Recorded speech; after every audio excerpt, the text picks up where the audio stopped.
கடவுள் இருக்கும் இடம். பூமியில் சில காலம் தங்கியிருந்தார் கடவுள். அவரிடம் எனக்கு அது வேண்டும் இது வேண்டும் என்று எதையாவது கேட்டுக்கொண்டே இருந்தனர் மக்கள். சலித்து போன கடவுள் எத்தனையோ இடம் மாறினார். ஆனால் தொல்லை ஓயவில்லை. கடைசியாக ஒரு முடிவு செய்தார்.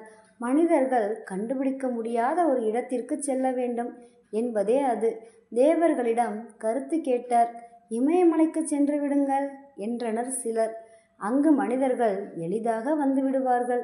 நிலாவுக்கு செல்லுங்கள் என்றனர் சிலர். எப்படியாவது அங்கும் வந்து விடுவார்கள். ஒரு நிரந்தர தீர்வு வேண்டும் என்றார் கடவுள். அவர்களின் ஆலோசனை எதுவும் கடவுளுக்கு திருப்தி அளிக்கவில்லை. கடைசியாக ஞானி ஒருவர் யோசனை தெரிவிக்க கடவுளின் முகம் மலர்ந்தது. யாரும் கண்டுபிடிக்க முடியாத ஒரே இடம் மனிதனின் மனம் மட்டுமே. அதற்குள் தங்கிக் கொண்டால் யாராலும் உங்களுக்கு தொல்லை இருக்காது என்பதுதான் அது.